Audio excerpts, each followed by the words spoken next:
Avinash institute of education में आप सभी का स्वागत है। मैं हूं अविनाश मिश्रा। भारत की मिट्टियों का 5वां वीडियो है और आज की इस वीडियो में हम लोग काली मिट्टी के बारे में गहराई से अध्ययन करेंगे। अगर आपने इससे पहले का वीडियो नहीं देखा है तो उसका लिंक आपको नीचे डिस्क्रिप्शन में मिल जाएगा, नहीं तो आप प्लेलिस्ट में जाके भारत की मिट्टियों का सभी वीडियो एक साथ देख सकते हैं। तो चलो लेक्चर शुरू करते हैं और समझते हैं।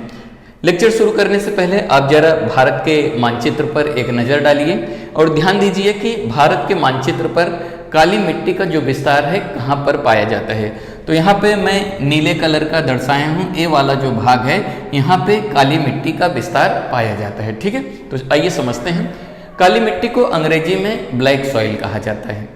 काली मिट्टी को अंग्रेजी में क्या कहा जाता है? ब्लैक सॉइल कहा जाता है। लेक्चर शुरू करने से पहले एक बात मैं आपको बता दूं, परीक्षा की दृष्टि से अगर हम लोग भारत की मिट्टियों के ऊपर चर्चा करें तो सबसे ज़्यादा प्रश्न जो है काली मिट्टी से ही पूछे जाते हैं। हर एक लाइन आपके लिए इम्पोर्टेंट है, इसलिए वीडियो को अच्छे से देखना, क्योंकि इस टॉपिक से किसी भी प्रकार का प्रश्न पूछा जा सकता है और ज़्यादा से ज़्यादा प्रश्न जो है काली मिट्टी से संबंधित प्रश्न पूछे जाते हैं। ठीक है, तो चलो समझते हैं। काली मिट्टी का निर्माण ज्वालामुखी विस्फोट के दौरान निकलने वाला लावा पदार्थों के विखंडन से हुआ है। तो सबसे पहले आइए हम समझते हैं कि काली मिट्टी का निर्माण कैसे हुआ है। यहाँ पे ध्यान दीजिए, ये मान लेते हैं पृथ्वी है। पृथ्वी के भूगर्भ में यानी कि निचले वाले भाग में क्या होता है? पिघला हुआ पदार्थ पाया जाता है जिसे हम लोग मैग्मा कहते हैं।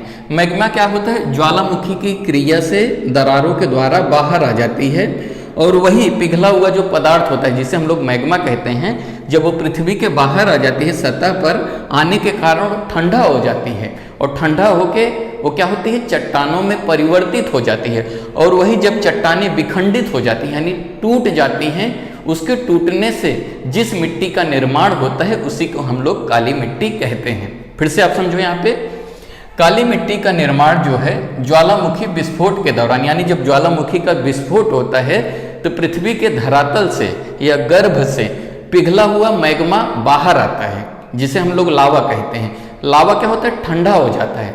ठंडा होने के बाद वो चट्टानों में परिवर्तित हो जाता है और उन चट्टानों के टूटने के कारण जिस मिट्टी का निर्माण होता है उसे हम लोग क्या कहते हैं? काली मिट्टी कहते हैं। क्लियर हुआ? आगे समझो। काली मिट्टी को कई नामों से जाना जाता है। वेरी इंपॉर्टेंट है, परीक्षा में सबसे ज्यादा प्रश्न यही पूछा जाता है, तो ध्यान रखो। काली मिट्टी को कई नामों से जाना जाता है। तो कौन कौन से नामों से जाना जाता है? इसे रेगूर की मिट्टी कहते हैं या रेगूर मिट्टी कहते हैं।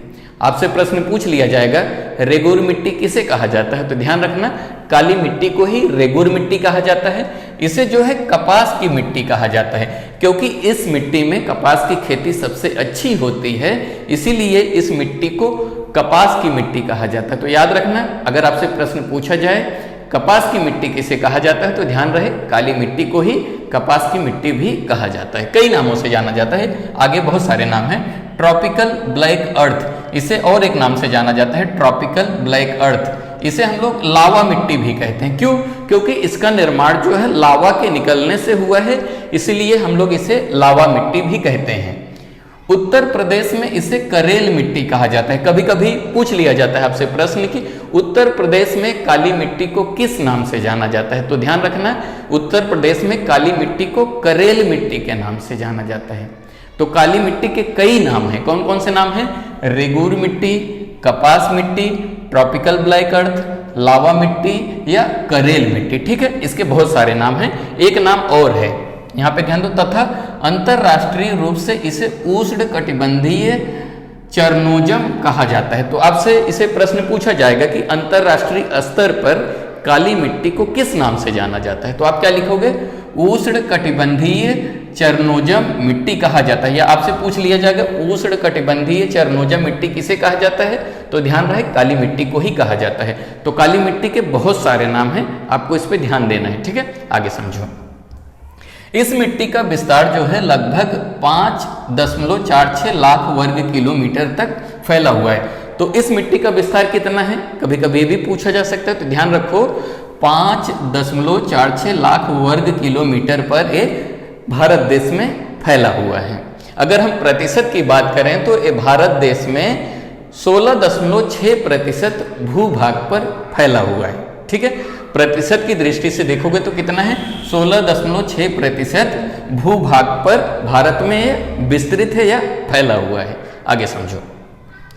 इस प्रकार यह भारत में तीसरे स्थान पर सबसे अधिक पाई जाने वाली मिट्टी है। तो काली मिट्टी जो है तीसरे स्थान पर सबसे अधिक पाई जाने वाली मिट्टी है। पहले स्थान पर जो है जलोढ़ मिट्टी पाई जाती है, दूसरे स्थान पर लाल मिट्टी पाई जाती है और भारत में तीसरे स्थान पर जो है वो सबसे अधिक काली मिट्टी पाई जाती है। क्लियर हुआ? ध्यान रखना, बहुत इंपॉर्टेंट है आपके लिए। इस मिट्टी का काला रंग जो है टिटेनी फेरस मैग्नेटाइट और जीवांश की उपस्थिति के कारण होता है। तो आपसे कभी प्रश्न पूछा जा सकता है कि इस मिट्टी का रंग जो है काला क्यों होता है, या काले मिट्टी का जो रंग है वो काला होने का क्या कारण है। तो आप क्या लिखोगे, इस मिट्टी का काला रंग जो है टिटेनी फेरस मैग्नेटाइट और जीवांश की उपस्थिति के कारण होता है। क्लियर हुआ? आगे समझो। इस मिट्टी में जल धारण की क्षमता जो है सबसे अधिक होती है। तो ये जो मिट्टी है ना, इसमें जो जल धारण यानी पानी सोखने की क्षमता होती है सबसे अधिक होती है। आपसे भी प्रश्न पूछा जा सकता है कि किस मिट्टी में, क्या पूछा जा सकता है, किस मिट्टी में जल धारण करने की क्षमता जो होती है सबसे अधिक होती है। तो किस में होती है? काली मिट्टी में होती है। ठीक है, आगे समझो। जल धारण करने के बाद यह चिपचिपी हो जाती है। जब इस मिट्टी में पानी सोख लेती है तो ये मिट्टी क्या होती है, चिपचिपी हो जाती है, दलदल टाइप हो जाती है। समझ में आ गया? इसमें चिपचिपाहट पैदा हो जाती है और सूखने पर इनमें दरारें पड़ जाती हैं। तो काली मिट्टी की खासियत क्या है? जल धारण करने की जो क्षमता है सबसे अधिक होती है और जल धारण करने के बाद ये मिट्टी चिपचिपी हो जाती है और ये सूखने के बाद इसमें दरारें पड़ जाती हैं। जब ये मिट्टी क्या होती है, सूख जाती है तो इसमें बहुत मोटी मोटी दरारें पड़ जाती हैं। अगर आपने कहीं पे मिट्टी देखा रहेगा तो वहाँ सूखने के बाद क्या होती है, जमीन के ऊपर ऐसी मोटी मोटी क्या होती है, दरारें पड़ जाती हैं। तो काली मिट्टी क्या होती है, सूखने के बाद इनमें दरारें पड़ जाती हैं। ठीक है, आगे देखो। इसे स्वतः जुताई वाली मिट्टी भी कहते हैं। तो मैंने क्या कहा था, इसके कई नाम हैं। तो इसे क्या कहा जाता है, स्वतः जुताई वाली मिट्टी भी कहा जाता है। आपसे प्रश्न पूछा जा सकता है कि स्वतः जुताई वाली मिट्टी किसे कहा जाता है, तो काली मिट्टी को कहा जाता है। क्यों? क्योंकि इसमें जब दरारें पड़ जाती हैं तो दरारों के कारण इसमें क्या होता है, जुताई हो जाती है। इसलिए इसे हम लोग क्या कहते हैं, स्वतः। स्वतः मतलब खुद से जुताई वाली मिट्टी भी कहते हैं। क्लियर हुआ? आगे समझो। यह मिट्टी सर्वाधिक जो है महाराष्ट्र में पाई जाती है।